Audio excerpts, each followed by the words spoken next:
성경 예언은 꼭 마치 퍼즐과 같아서 하나씩 하나씩 짝을 맞추어서 한 그림을 그립니다. 그래서 사실은 성경 예언은 그것이 다 한 그림처럼 한 폭처럼 다 성취되어서 우리가 한눈에 볼 때까지는 어떤 예언이 어떻게 성취되고 있는지는 우리가 정신을 바짝 차리지 않고는 이해하기가 힘듭니다. 또 성경에 있는 사건들이 이루어지는 것을 우리가 잘 유념해서 바라보지 아니하면 우리가 놓치기가 참 쉬운 것이 성경 예언인 것입니다. 그래서 사실은 성경 예언은 성취될 때 그것을 지나면서 주님의 참 섭리와 뜻이 이렇구나, 주께서 말씀하시고 예언하신 것이 이렇게 정확하게 이루어지는 것이구나 하는 것을 우리가 느끼고 깨닫고 감동하면서 주의 말씀에 대한 확신을 더 가지고, 또한 주님의 예언의 말씀에 대한 확신을 가지고 우리 믿음이 더 증진되는 것이 예언을 주신 목적 가운데 아주 중요한 목적이 되겠습니다. 여러분, 요즘에 그 요한계시록에 있는 예언이 아주 상당히 의미 깊게 성취되고 있는 것을 이런 것을 좀 보고 계십니까? 요즘에 그 교황의 역사상 참 거의 없었던, 여러분, 교황은 이렇게 말을 하죠.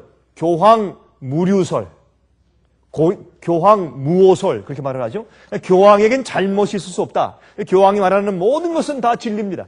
그래서 교황은 잘못될 수 없는 것입니다. 그래서 아무도 교황이 잘못됐다고 비난할 수가 없는 것입니다. 그런데 그런 일들이 역사상 별로 없었는데 최근에 와서 이 베네딕트 16세 교황이 사과하는 일이 벌어졌습니다. 여러분, 신문에서 보셨습니까? 이슬람 그 세력들이 굉장한 지금 이 불만을 토로하고 지금 교황을 공격하고 나서니까 교황이 할 수 없이 이제 사과하는 그런 이상한 해프닝이 벌어지고 있습니다. 그 일은 사실은 이 교황 베네딕트 16세의 고향은 독일 남부에 있는 이 바바리안 주의 출신입니다. 그래서 여러분, BMW라고 하는 차의 그 글이, BMW의 약자가 뭐냐면 바바리안 모터 발케, 그래서 그 바바리안 주의 자동차 공장, 그런 뜻의 약자가 BMW입니다. 사실은 무슨 뭐 굉장히 있는 것 같지만 사실 그런 뜻인데, 그 BMW 공장이 있는 이 바바리안 주의 출신입니다, 그분이. 그래서 그 남부에 얼마 전에 가서 자기 출신 고향에 가서 자기 고향 사람들 앞에서 이제 그 연설을 하는 도중에 비잔티움 왕국, 다시 말해서 그 로마 제국 가운데서 동로마와 서로마로 갈라졌지 않습니까, 나중에? 그래서 갈라진 다음에 동로마 시대, 비잔티움 시대, 비잔티움의 그 황제였던 동로마의 황제가, 그 당시에 이 이슬람 교회에 대해서 공격한 문헌이 있습니다.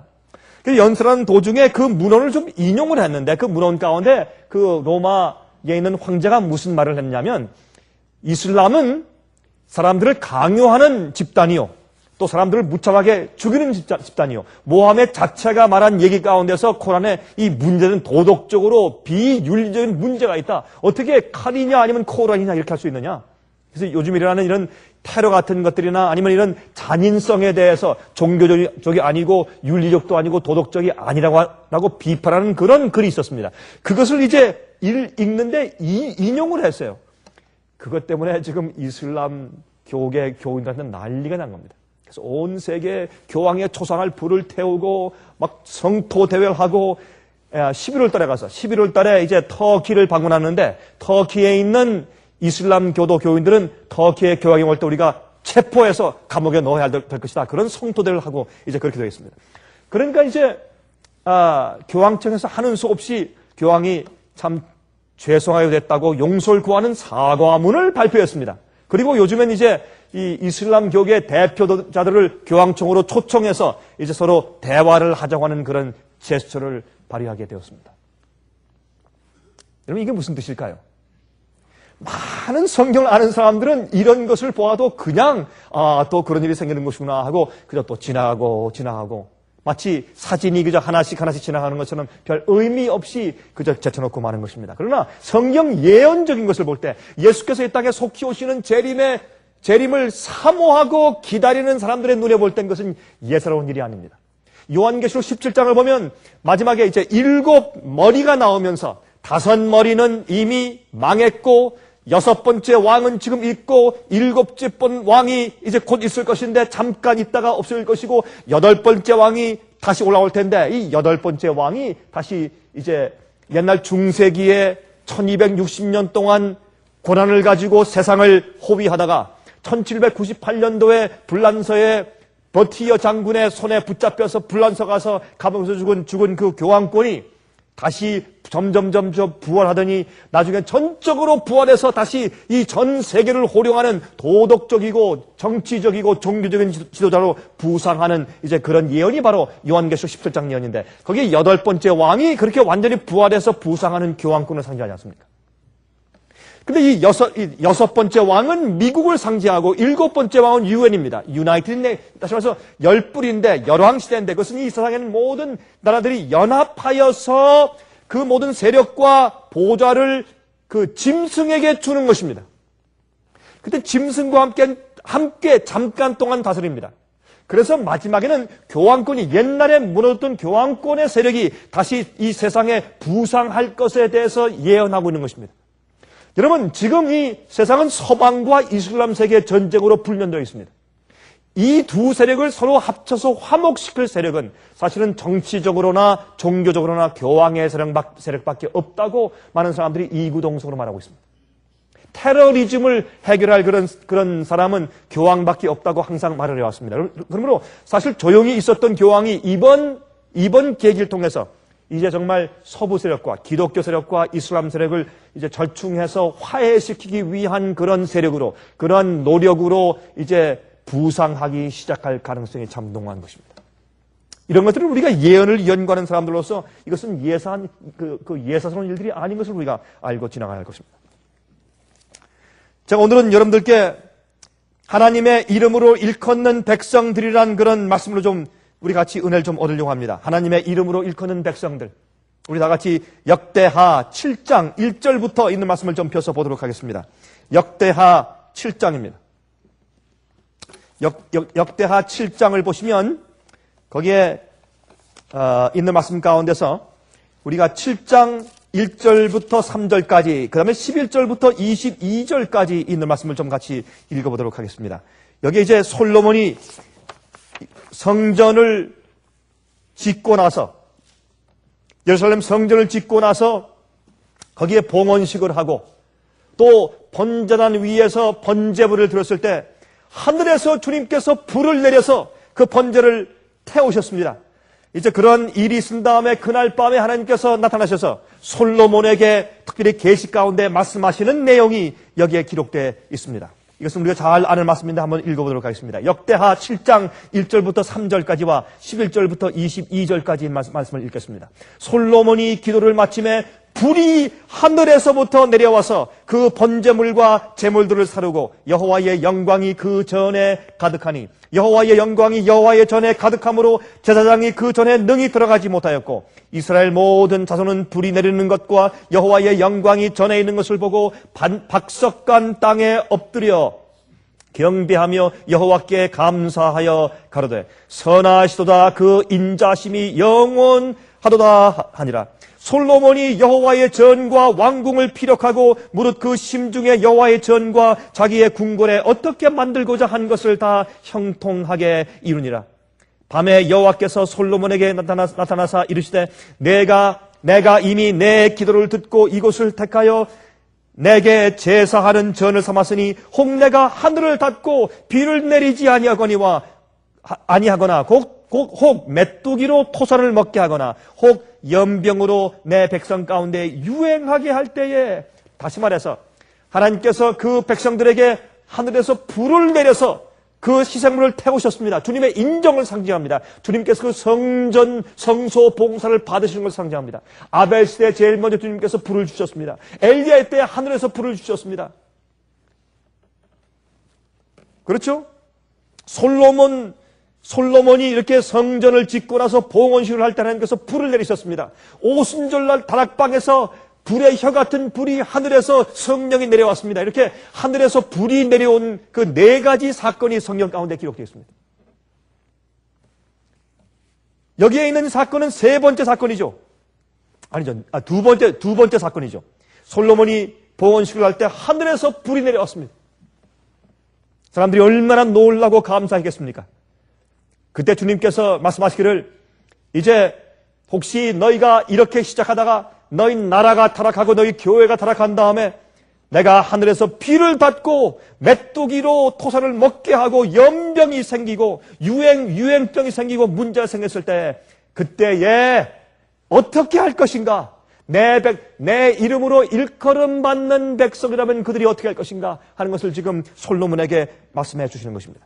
여러분, 제가 이번에 지난주에는 제가 시애틀 가까이 있는 곳에서 그곳에 있는 미국 교회 교인들의 연합 야영회가 있었습니다. 몇 교회들이 이제 합쳐져서 연합 야영을 했는데 제가 거기에 초청을 받아서 제가 가서 말씀을 전하고 왔습니다. 제가 느끼는 것은 이 세상 어느 부분에 가나 어느 지역에 가나 하나님의 이름으로 일컫는 백성들이 있어요. 오늘날 두 가지 하늘에서 불이 내려오는 그런 역사들이 있는데 하나는 주의 참 백성들 속에서 조용하지만 정말 성령의 불이 떨어지는 그런 역사를 제가 보는가 하면 또한 겉으로 눈에 보기에는 정말 하늘의 불이 오는 것 같지만 감정적이고 또한 거짓 성령의 부흥운동이 있는 것을 우리가 분명히 보는 것입니다. 제가 지난번에 얼마 전에 여러분들에게 거짓 성령 운동이 무엇인지에 대해서 제가 파워포인트를 통해서 제가 그림도 보여드리면서 제가 말씀드렸습니다. 특별히 이제 베니 흰 목사의 사건에 대해서 제가 말씀을 좀 드렸습니다. 여러분, 놀라운 거짓 성령 부흥운동들이 이 세상을 불태우고 있습니다. 세상의 교회들을 불태우고 있습니다. 그러나 주님의 이름으로 하나님의 이름으로 일컫는 참된 백성들도 조용히 하늘에서 정말 불이 내려와서 그들의 번제를 태우는 놀라운 경험들을 하고 있는 것을 제가 볼 수 있어요. 겸손하지만은 참된 영적인 경험을 하는 사람들 보는 것입니다. 주님께서 번제불을 태웁니다. 여러분, 레위기서 1장을 보시면 번제가 무엇을 상징합니까? 우리의 모든 생애와 마음과 뜻과 모든 정성을 바쳐서 저 앞에 굴복하는 것을 상징해요. 그것이 번제입니다. 번제는 양을 가져다가 죄인이 그 머리 위에 손을 얹고 죄를 고백한 다음에 그 다음에 어떻게 해요? 그 양의 가죽을 벗깁니다. 그것은 우리의 그치 인간적인 의의 옷을 다 벗고 마치 아담과 해가 범죄한 다음에 벗은 것을 한 다음에 무화과 나무 잎으로 엮어서 앞치마를 만든 것처럼 그런 모든 인간적인 것으로 가리우는 것을 다 벗어버리고 예수 그리스도의 의의 옷을 입는 것입니다. 입은 다음에 그것을 상징하죠. 그 다음에 그 양의 이 동물의 배를 가릅니다. 위에서부터 아래까지 쭉 가른 다음에 배를 째서 그 안에 있는 모든 오장육부를 다 잘라내는 것입니다. 그 다음에 물에 씻는 것입니다. 우리 생애 가운데 있는 모든 각 부분의 모든 잘못된 것들이나 헌신치 못한 부분들을 전부 다 잘라내어서 물에 씻는 것입니다. 물은 성경 말씀을 상징하고 또한 물은 성령의 역사와 은혜를 상징합니다. 그래서 우리 모든 생애를 성령의 은혜를 따라서 주님 말씀의 진리의 법도를 따라서 다 바쳐서 굴복해서 다 씻어내는 것입니다. 그 다음에 주 앞에 바치는 것입니다. 여러분, 그 동물들의 머리를 자르고 다리들을 자르고 순서대로 번제단 위에 놓고서 불러 태우는 것이 번제였습니다. 그것은 우리의 생각들과 우리의 의도를 주 앞에 바치는 것을 상징합니다. 목을 치는 것입니다. 발을 왜 자릅니까? 우리가 행하는 것들을 상징합니다. 우리의 생각이나 우리 행하는 것들을 전부 잘라서 번제단 위에 놓고 바쳐서 불태우는 것입니다. 그것이 번제고 굴복을 상징합니다. 그렇게 해서 주 앞에 드리는 참된 번제를 드리는 주의 백성들에게 하늘의 성령의 불이 내리는 그런 역사가 지금 있는 것입니다. 눈에 보이지 않지만 그런 참된 불의 역사가 지금 이 세상에서 각 도처에서 벌어지고 있고, 그러나 큰 스케일로 마귀가 거짓 성령 부흥의 운동을 온 세상에 퍼뜨리고 있는 것을 우리가 보는 것입니다. 자, 14절 말씀하세요. 14절에 내 이름으로 일컫는 내 백성이 그 악한 길에서 떠나 스스로 겸비하고 기도하여 내 얼굴을 구하면 내가 하늘에서 듣고 그 죄를 사하고 그 땅을 고칠지라 그랬어요. 영어로 If my people which are called by my name shall humble themselves and pray and seek my face and turn from their wicked ways, then will I hear from heaven and will forgive their sins and will heal their land.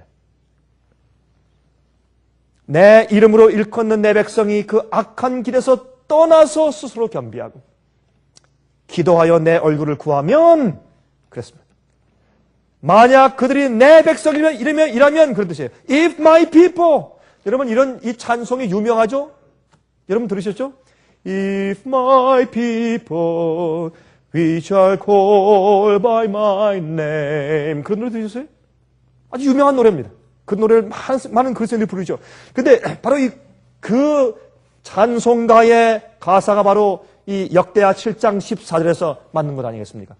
만약 그들이 내 백성이라면, 다시 말해서 이 세상이 황폐하고 죄악으로 관영하고 윤리와 도덕이 땅에 떨어지고 교회가 부패하고 악해지고, 그래서 이 세상에 기근이 있고 지진이 있고 홍수가 있고 해일이 있고 폭풍이 있고, 예? 허리케인이 있고 화재가 있고, 이 세상에 이런 모든 문제로 꽉 찼을 때 하나님께서 이 세상을 치료하세요. 어떻게? 내 백성들이 악한 길에서 떠나서 스스로 겸비하고 기도하고 내 얼굴을 구하면 그 뜻이에요. 그러나 이젠 이 세상의 대다수가 타락하고 옛날 노아 홍수 때 거의 다가 회개치 않아서 홍수가 임한 것처럼 이 세상도 대다수가 회개치 않을 것이기 때문에 불로 이 땅이 멸망당하고 참되게 회개하고 주님의 얼굴 구하는 백성들을 통해서 이 땅을 새 하늘과 새 땅으로 치료해 주실 것을 우리가 아는 것입니다. 그런데 여기 말씀하기를 그 악한 길에서 떠나서 스스로 겸비하고 기도하여 내 얼굴 구하면 그랬어요. 계속 읽읍시다. 이곳에서 하는 기도에 내가 눈을 들고 귀를 기울일 것이라. 이는 내가 이미 이 전을 택하고 거룩하게 하여 내 이름으로 여기 영영이 있게 하였습니다. 내 눈과 내 마음이 항상 여기 있으리라. 내가 만일 내 앞에서 행하기를 내 아비 다윗과 같이 하여 내가 내게 입영한 모든 것을 행하여 내 율례와 규례를 지키면 내가 내 나라 위를 견고케 하되, 전에 내가 내 아비 다윗과 언약하기를 이스라엘을 다스릴 자가 내게서 끊어지지 아니하리라 한 대로 하리라. 그러나 너희가 만일 돌이켜 내가 너희 앞에 둔 내 율례와 명령을 버리고 가서 다른 신을 섬겨 숭배하면 내가 저에게 준 땅에서 그 뿌리를 뽑아내고 내 이름을 위하여 거룩하게 한 이 전을 내 앞에서 버려 모든 민족 중에 속담거리와 이야기거리가 되게 하리니 이랬습니다. 이 전이 비록 높을지라도 무릇 그리로 지나가는 자가 놀라 가로되 여호와께서 무슨 까닭으로 이 땅과 이 전에 이같이 행하셨는고 하면 대답하기를 저희가 자기 열조를 애굽 땅에서 인도해 내신 자기 하나님 여호와를 버리고 다른 신에게 부종하여 그를 숭배하여 섬김으로 여호와께서 이 모든 재앙을 저에게 내리셨다 하리라 하셨더라 그랬습니다. 여러분 이것만 보아도 현재 이스라엘 나라에 있는 유대인들이 참된 주의 백성들이 아니죠. 여러분 여기 보면 주님께서 그 곳과 그 땅과 그 성전을 다시 치료하시지 않았습니다. 왜? 그들이 우상 숭배하고 여호와를 버리고 그들이 타락했기 때문에 주님께서 그것을 버리신 것입니다. 그 사람들이 개인적으로는 우리와 똑같이 회개해서 구원받을 수는 있으나 더 이상 주님의 택한 백성들이 아닌 것을 알 수 있어요. 많은 사람들은 지금 세상 역사의 마지막이 되고 곧 세상 멸망이 온다고 해서 많은 그리스도인들이 특별히 미국에서도 말이죠. 한국에서도 저 이스라엘 나라로 이민을 가요. 돈을 다 가지고 재산을 다 팔아서 돈을 가지고 이스라엘로 이민을 갑니다. 왜? 그것이 하나님의 마지막 택한 백성이 사는 선택된 국가니까 그렇게 잘못 오해해서. 여러분 보면 사람들이 지금 지나가면서 어떻게 말을 합니까? 어떻게 지금 예루살렘 성이 저렇게 황폐되어 있을까? 왜 저 나라가 저렇게 황폐되어 있을까? 그들이 여호와를 버렸단 말입니다. 여러분 그런데 보세요. 오늘날 그러나 옛날에 AD 70년 당시에 로마 군병이 와서 그 도성과 성전을 황폐케 하고 멸망시킬 당시에 그들은 무엇하고 있었습니까? 성전 제사를 드리고 있었고 희생양을 바치고 있었고 계속해서 종교 의식을 행하고 예배를 드리고 있었습니다. 여호와의 이름을 섬긴다고 하고 있었지만 그들은 마음으로 우상을 섬겼다고 했습니다.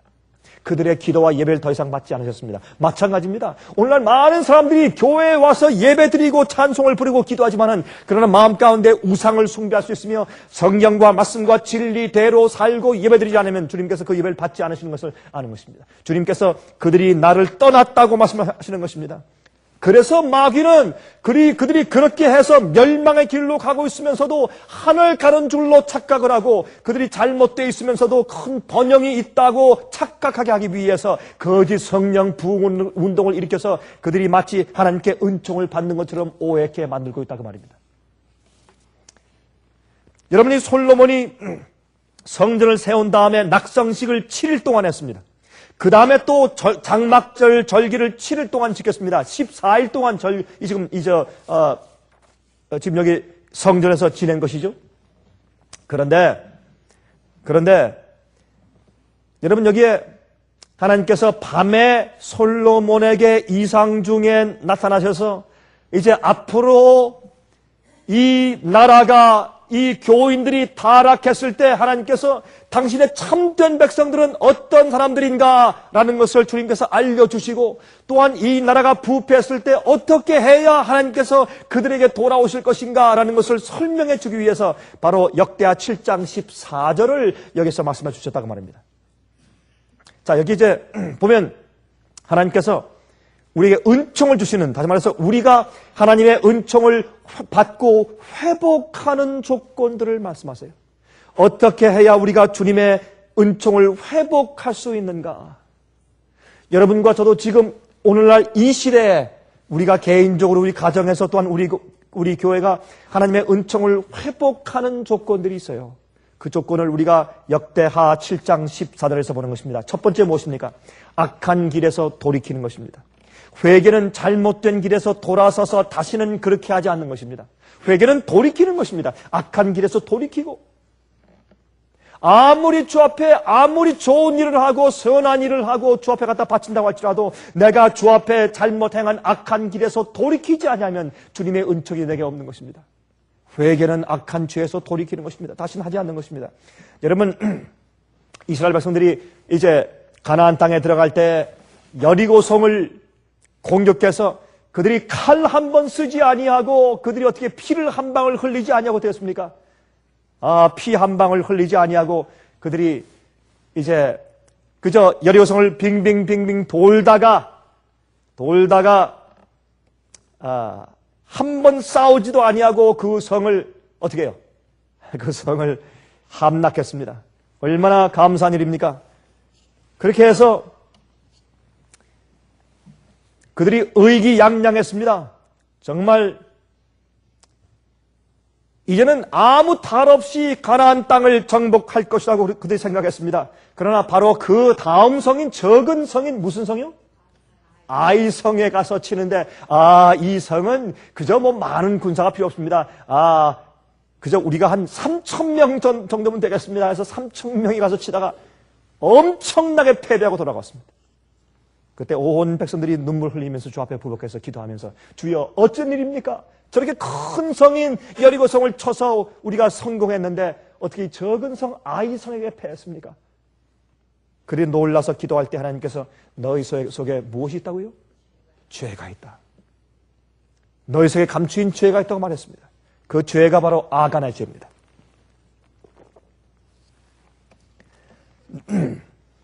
여러분 우리 여호수아 7장을 보십시오. 여호수아 7장을 보시면 여호수아 7장 10절부터 26절까지입니다. 여호수아 7장 10절부터 26절까지 보시면 거기에 이제 이런 말씀이 있어요. 여호수아가 주님 앞에 납작 엎드려서 주님이여 어떻게 된 것입니까? 우리를 떠나셨습니까? 라고 그렇게 기도할 때 10절을 보세요. 여호와께서 여호수아에게 이르시되 일어나라 어찌하여 이렇게 엎드렸느냐? 이스라엘이 범죄하여 내가 그들에게 명한 나의 언약을 어기었나니 곧 그들이 바친 물건을 취하고 도적하고 사기하여 자기 기구 가운데 두었느니라. 여러분이 바친 물건이 무슨 뜻이에요? 바친 물건. 영어 성경의 말이죠. 이것을 accursed thing 그랬어요. 저주받은 물건 그런 뜻이죠. accursed thing. 근데 왜 한국말 성경에 바친 물건을 그랬을까요? 이 번역은 잘 된 것입니다. 왜 잘 됐느냐 하면 이런 뜻이에요. devoted to be cursed. 아니면 devoted to destruction이에요. 저주받기로 아니면 멸망하기로 파괴하기로 바쳐진 물건들이에요. 하나님께서 여리고성을 칠 때 어떻게 해요? 거기에는 모든 것들을 전부 다 불태워버리라 그랬어요. 하나님께서 이스라엘 백성들 마음 가운데 탐심을 일으킬 모든 것들은 전부 다 불태워버리도록 했어요. 그런데 아간이 어떻게 했습니까? 아간이 21절 보세요. 20절. 아간이 여호수아에게 대답하여 가로되 참으로 나는 이스라엘 하나님 여호와께 범죄하여 여차히 행하였나이다. 내가 노력한 물건 중에 시날산의 아름다운 외투 한 벌과 은 200세겔과 50세겔 중에 금덩이 하나를 보고 탐내어 취하였나이다. 보소서 이제 그 물건들을 내 장막 가운데 땅속에 감추었는데 은은 그 밑에 있나이다. 참 여러분 이 말씀을 가만히 보면요, 하나님께서 그 아간을 그래도 회개케 하기 위해서 기회를 많이 주셨어요. 그렇죠?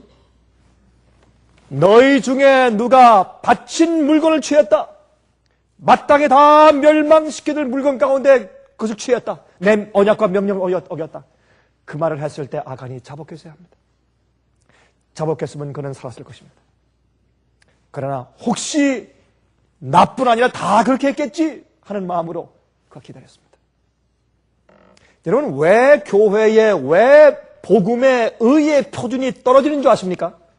누구나 다 그러니까. 죄를 지적하지 않으니까. 의의 표준이 떨어졌으니까. 그래서 아간은 설마 나를 잡을까 생각했습니다. 나 혼자일까 생각했습니다. 그만큼 이스라엘 백성들은 정결치 못했습니다. 그리고 하나님께서 제비를 뽑는데 제일 처음에 제비를 뽑으니까, 그렇죠?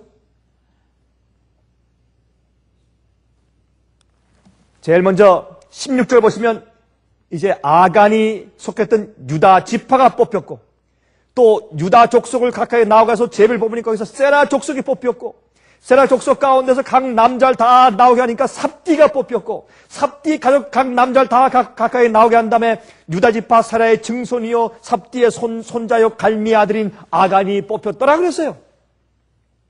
제일 처음에 유다 지파 섭디석에서 하나하나 지금 계속 무슨 이건 복고를 뽑는 게 아니잖아요. 반대잖아요.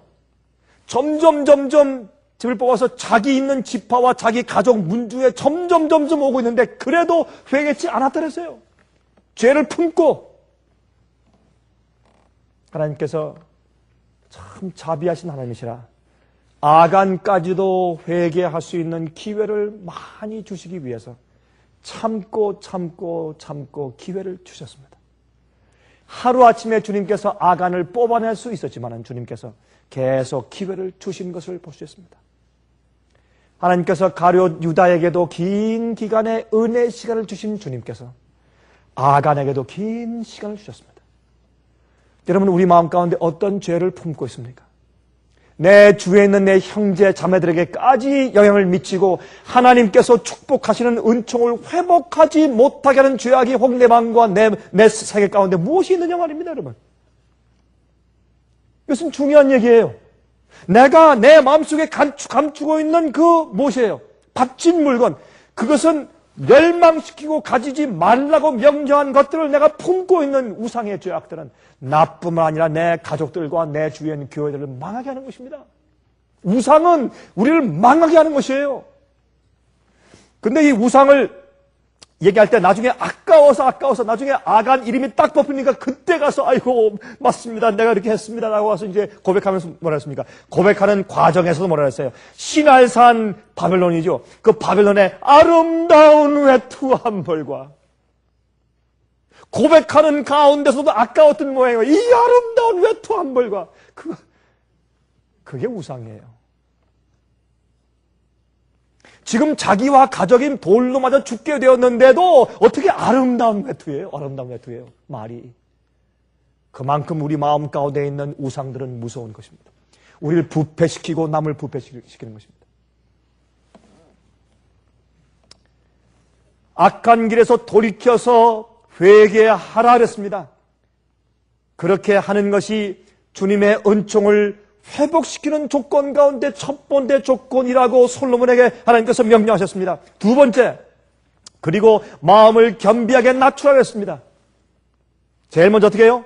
악한 길에서 돌이키고 마음을 겸비하게 하라 그랬습니다. 두 번째는, 여러분, 이 교만함은 말이죠, 많은 경우에 다음과 같은 행동으로 표출됩니다. 근데 그런 행동들은 교만이라고 생각을 우리가 안 해요. 근데 그게 사실은 교만이에요. 우리가 몰라서 그렇지. 우리 마음속에는 교만함과 자만심이 표출되는데 다음과 같은 행동으로 표출돼요. 많은 경우에 쓴뿌리를 갖는 것, 앙심을 품는 것, 복수심을 품는 것, 그래서 복수하는 것. 복수는 말이죠, 꼭 갖다가 고소하는 것만 복수가 아니에요. 말로 복수하고, 외면함으로 복수하고, 거친 말로 복수하고, 은근히 소문을 퍼뜨림으로 복수하고, 비난함으로 복수하고, 복수하는 것입니다. 이런 것들은 우리 마음속에 있는 겸비하지 못하고 교만한 우리 심정을 표현하는 것입니다. 특별히 하나님을 믿고 성경을 믿는 사람들은 말이죠, 겉으로 교만한 표현을 잘 안 해요. 적어도 겸손에 대해서 아니까 우리가. 그래서 마음속에 품고 있는 교만들이 그러한 것들로 표현되는 것입니다. 또 쉽게 속상해하는 정신. 쉽게 속상해져요. 쉽게 자존심이 상하고, 이런 것들은 우리 마음속에 숨어있는 교만들입니다. 또 남을 비난하고 정죄하는 정신들, 그것은 교만입니다.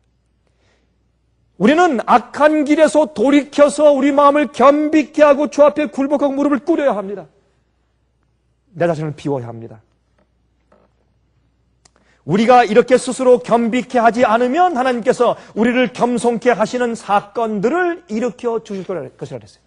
그렇죠? 하나님께서 우리가 겸손치 않으면 주님께서 우리를 불쌍히 여기셔서 우리를 구원하시기 위해서 우리를 겸손케 하시는 사건들을 일으켜 주세요. 그래서 할 수 없이 우리가 겸손하게 돼요. 그런 경험도 우리 가끔 하죠. 여러분 그런 경험도 하십니까? 저는 합니다.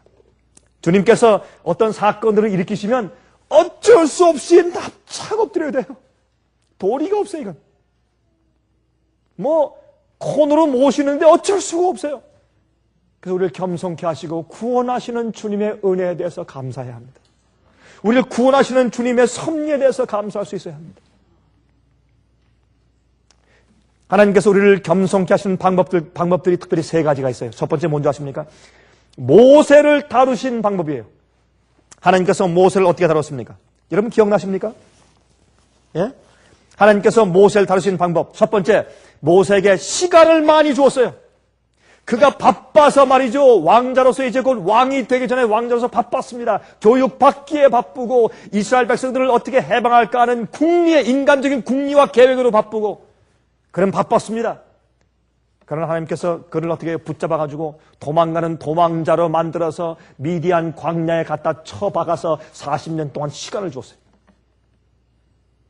하나님께서 우리를 겸손케 하기 위해서 시간을 주십니다.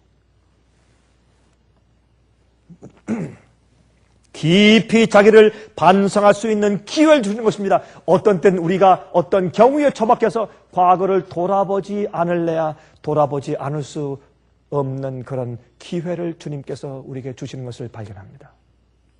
우리가 가만히 생각을 하게 돼요. 그래서 나이 많은 솔로몬과 다윗은 말이죠. 시편, 전도서, 잠언, 그런 놀라운 지혜의 책이 나올 수가 있었어요. 그들이 바쁠 때, 왕으로 일할 때 그런 책을 쓸 수가 없었어요. 하나님께서 그들에게 은혜를 주시고 백발이 성성한 다음에 뒤를 돌아볼 수 있는 기회를 주셨을 때 그들은 깊이 낮추고 그 놀라운 지혜의 책들을 썼어요. 두 번째, 환경을 바꾸어 주세요. 모세도 환경을 바꾸어서 전한 입장에 취약하셨어요. 여러분, 교만한 사람들은 하나님께서 그들을 구원하시기 위해서 고난과 어려운 형편을 주세요. 그래서 곤두박질하게 만드시고 어려운 환경을 주시면서 환경을 바꿔주세요. 그래야 그들이 굽히니까. 우리 인간들은 고집이 세고 말이죠. 완악하기 때문에 주님께서 그렇게 해주지 않으면 어떤 사람들은 구원받을 수가 없어요. 하나님께서 물론 모세를 훈련시키고 지도자로 쓰시기 위해서 그렇게 하신 것이지만 그 영혼을 구원하기 위해서 미디안 광야로 보내주셔서 환경을 바꿔주셨어요. 첫 번째 무엇을 주셨습니까? 시간을 주셨고 두 번째 환경을 바꿔주셨어요. 그는 이제 자기 소매에서 양과 염소의 오줌 똥 냄새만 맡으면서 살면서 40년 동안 그는 내려갈 대로 밑으로 내려갔습니다. 하나님만 인정하고 주의 능력만 인정할 때까지 이제는 겸손할래야 겸손한 것이 아니라 겸손할 수밖에 없으니까 그밖에 없으니까 겸손하려고 겉으로 겸손의 이 어떤 가식을 쓴 것이 아니라 겸손할 수밖에 없으니까 할 수 없이 완전히 밑바닥에 무릎을 꿇은 상태에서 겸손하게 될 수밖에 없었어요. 그게 주님의 은혜예요. 우리가 겸손한 척하는 것이 아니라 그럴 수밖에 없기 때문에 자기는 아무것도 아니고 하나님께서 한 번만 어떤 손을 대시면 나는 진토요 아무것도 아니라는 사실을 뼈저리게 느낀 사람만이 겸손할 수가 있는 것이에요. 그런 경험을 한 사람만이 진짜로 겸손할 수 있는 것이에요. 참 하나님께서 우리를 겸손케 하시는 길들이 많아요. 그러나 우리가 하늘에 올라가서 우리 과거를 회상할 때 주님의 은혜를 찬송할 것입니다. 주님께서 나를 그렇게 인도하시지 않았더라면 내가 이곳에 와 있을까 지금? 예? 여러분 가난한 사람도 겸손하고 부한 사람도 겸손해요. 공부를 많이 한 사람도 겸손하고 공부 못한 사람도 겸손하고 겸손해야죠. 교만하고. 제가 말을 좀 바꿨죠? 부자도 교만하고 가난한 사람도 교만하고 못 배운 사람도 교만하고 배운 사람도 교만하고 교만은요 남녀노소 많이 가지고 못 가지고 불문하고 다 교만할 수 있어요. 어떤 사람은 말이죠. 네가 뭐 잘나서 나도 뭐 해 이렇게 해서 교만해요. 못 가진 사람은 당신 부자라고 그래? 좋아. 난 돈 없지만 나도 한가닥 할 수 있어. 해서 가난한 사람은 가난한 사람대로 교만하고 말이죠. 또 못 배운 사람은 당신이 박사야? 좋아. 나도 난 IQ는 당신보다 나아. 난 돈이 없으니까 공부 못했지. 그래서 교만은 똑같이 교만해요. 어떤 사람 보니까 국내학교 나온 사람이 말이죠. 대학원 나온 사람보다 더 교만한 것을 제가 보았어요. 더 교만해요. 주님께서요. 우리의 마음을 정말 겸손케 하고 난 아무것도 아니요.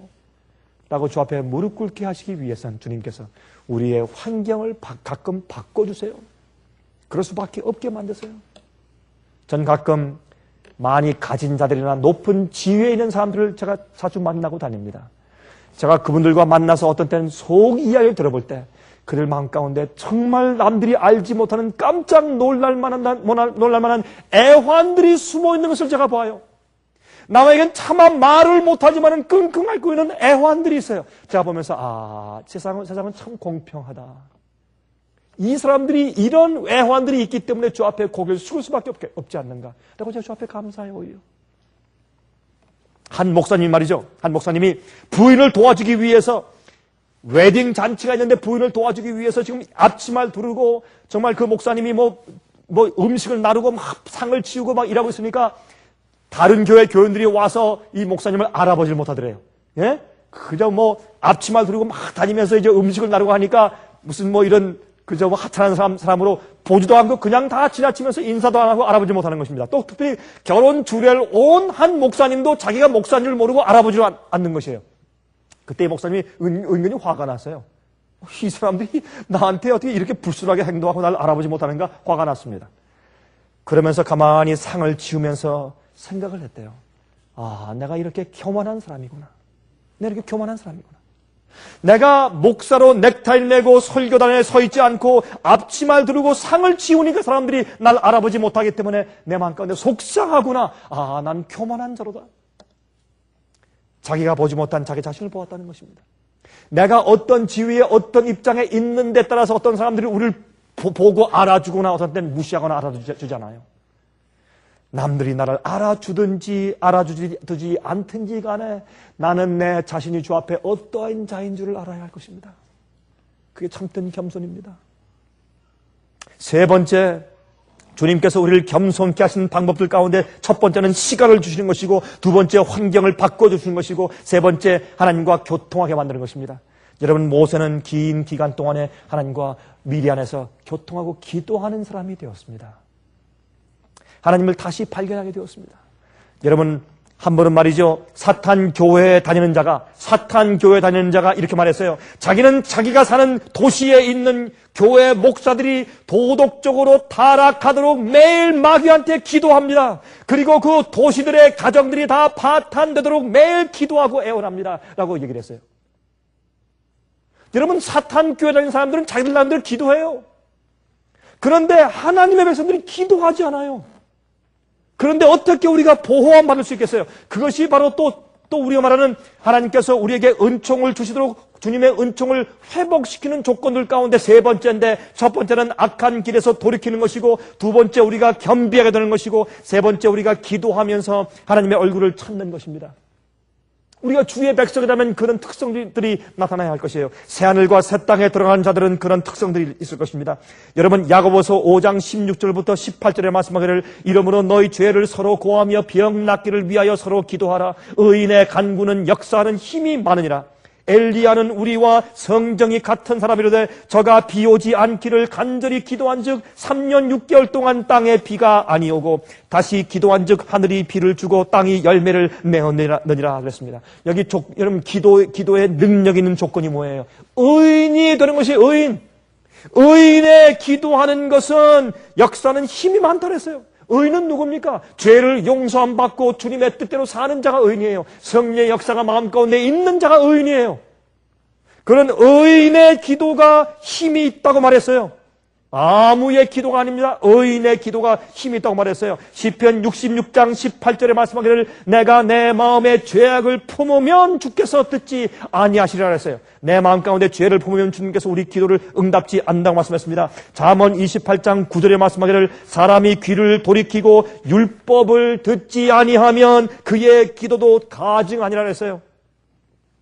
여러분, 자기의 죄를 숨기는 자는 형통치 못하나 죄를 자복하고 버리는 자는 불쌍히 여김을 받으리라, 이렇게 말씀했습니다. 얼마나 분명합니까? 그래서 이사야서 59장 1절과 2절에 말씀하기를, 여호와의 손이 짧아 구원치 못하심도 아니요 귀가 둔하여 듣지 못하심도 아니라 오직 너희 죄악이 너희와 너희 하나님 사이를 내었고 내가 죄와 그 얼굴을 가리워서 너희를 듣지 않으시게 함이니라 했어요. 하나님과 우리 사이에 죄가 가리웠기 때문에 주님께서 우리 기도를 들어줄 수가 없어요. 기도는 의인의 기도가 힘이 있고 의인의 기도가 응답받는다 그랬어요. 여러분, 많은 그리스도인들이 열심히 기도해요. 멸망받는 사람들의 상징인 미련한 열처녀 가운데 미련한 처녀들도 열심히 기도했어요. 어떻게 기도했어요? 문 좀 열어주십시오 라고 열심히 간구했어요. 그렇죠? 마태복음 7장에 구원받지 못하는 그리스도인들도 열심히 기도했어요. 주님, 절 모르십니까? 제가 교회에서 설교했는데 절 모르십니까? 제가 능력을 행하고 내가 권능을 행하고 귀신을 쫓고 내가 그렇게 일을 했는데, 내가 선지자 노릇했는데 나를 모르십니까? 주님이시여, 날 좀 도와주시고 문 열어주십시오. 그들은 열심히 간구했습니다. 그러나 문은 열리지 않았어요. 잘못된 그리스도인들도 열심히 기도한다고 성경은 말하고 있어요. 노아 때에 방주에 들어가지 못한 자들도 비가 막 떨어졌을 때 문을 열어달라고 두드리면서 간절히 간구하고 기도했다 그랬어요. 그러나 문이 열리지 않았어요. 하나님께서 왜 그때의 방주의 문을 열지 않으셨을까요? 그들은 두려워서 잠깐 동안 잠시 회개하니까, 만약 그 홍수가 내리는 심판이 지나가면 그들이 방주에서 나와서 또 금방 타락할 것이기 때문에, 옛날 길로 돌아가실 것이기 때문에, 진실로 회개한 것이 아니기 때문에 주님께서 열어주지 않았습니다. 그들의 기도를 응답지 않으셨습니다. 기도는 하늘의 창고를 여는 열쇠입니다. 하나님의 은총과 은혜를 얻어내는 방법입니다. 우리도 우리와 가정과 우리 교회와 주위에 있는 사람들에게 주님의 은총을 받도록 맞는 죄악과 악에서 우상에서 떠나야 합니다. 그리고 주의 얼굴 향해서 우리 겸비하게 낮추고 기도해야 할 것입니다. 죄를 품지 말고 회개하고 버리고 기도해야 할 것입니다. 그런 자가 영어로 if my people, 그들이 정말 내 백성이라면 그들은 악에서 떠나 겸비하게 내 얼굴을 찾으며 기도할 것이라 했어요. 그러면 내가 그들을 회복시키고 그 땅을 치료할 것이라 했어요. 죄로 가리워져 있지만은 죄로 가려져 있는 그 죄를 회개하고 버려야 합니다. 또한 하나님께서 성경에 가르치신 진리대로 이해하고 따라 살아야 합니다. 특별히 우리 비디오 통해서 보시는 분들을 기억하시기 바랍니다. 주의 말씀과 진리대로 따라 살아야 주의 얼굴 향하는 것입니다. 주님께서 이곳에 계신데 엉뚱한 곳을 향해서 경배하고 따르는 것은 우상숭배입니다. 이교도인들이 우상숭배하는 것은 잘못된 가르침을 가지고 잘못되게 예배하고 잘못되게 사는 것이 우상숭배 아닙니까? 우리가 하나님을 향해서 기도한다고 하지만은 주의 뜻대로 살지 아니하고 주께서 말씀하신 대로 따르지 아니하고 잘못된 관념과 잘못된 사상과 잘못된 오류를 믿으면서 잘못되게 살면 그것은 하나님을 믿지만 사실은 우상숭배하는 것입니다. 옛날 이스라엘 백성들 유대인들이 성전에서 경배하면서 그러했던 것처럼 말입니다. 여러분, 예수님을 십자가에 못 박고 내려와서 그들은 양을 잡아 제사하려고 했습니다. 그러므로 우리가 하나님의 이름으로 일컫는 백성 되기 위해서 우리가 오늘 다시 한번 마음까지 살펴보십시다. 내가 내 마음에 혹시 악한 길로 나가 있는 것들이 없는가? 나와 내 가정과 내 주위와 내 교회에 악영향을 미치고 하나님의 은총을 막아버리는 악한 길에 내가 서 있지 않은가? 내 마음 가운데 우상이 없는가 말입니다. 그래서 회개하고 낮추고 내 마음 가운데 숨겨져 있는 교만이 어떤 식으로 표출되고 있는가 살피고 주 앞에 무릎 꿇으며 참 의인으로 인정을 받으며 주 앞에 기도하는 백성들 되시기를 간절하게 바랍니다. 하늘에 계신 우리 아버지, 우리가 하나님의 거룩하신 이름으로 일컬음받는 백성들입니다. 주님이시여, 우리가 하나님의 은총과 자비하심과 주님의 권능과 성령의 은혜를 막는 죄악들이 있으면 우리가 버리기를 소원합니다. 주여, 우리가 교만한 것 있으면 주 앞에 참으로 겸손해지기를 원합니다. 주님께서 베푸시는 섭리와 은혜를 통해서 참으로 주 앞에 겸비하게 내려앉기를 원합니다. 주님이시여, 우리 속에 품고 있는 죄악이나 우상들 때문에 우리 가족들이나 우리 형제 자매들에게 해가 끼치게 되지 않기를 소원합니다. 아간 같은 죄악들과 탐심들로 우리 마음이 물들여져 있기를 원치 않습니다. 저희를 도와주시고 우리가 성령의 은혜로 양심의 가책을 받을 때 그 순간마다 우리가 완악해지지 아니하고 그 순간마다 엎드려 주 앞에 고백하며 죄를 버리게 도와주시옵소서. 우리가 죄를 주의 발 앞에 던질 때 주께서 우리를 긍휼히 여겨주신 것을 믿습니다. 주여, 저희 마음을 정결케 해주시옵소서.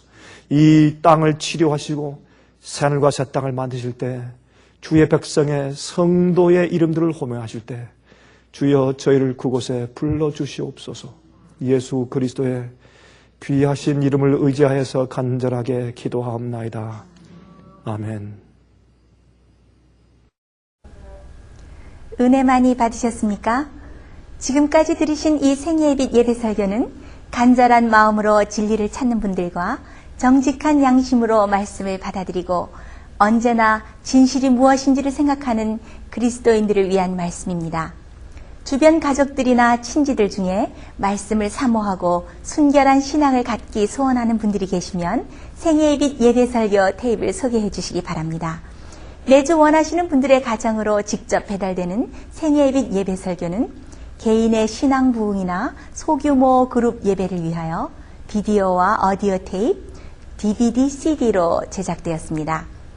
생애의 빛 예배 설교 테이블 원하시는 분들은 1-877-704-1004번으로 전화하여 주시기 바랍니다. 생애의 빛은 각종 미디어, 즉 출판물, 텔레비전, 비디오, 오디오 카세트 테이프, DVD, CD, 그리고 웹사이트를 통하여 복음을 전하는 미디어 선교 기관입니다. 생애의 빛에서 이루어지는 선교 사업을 크게 5가지로 나누어 소개하면 다음과 같습니다.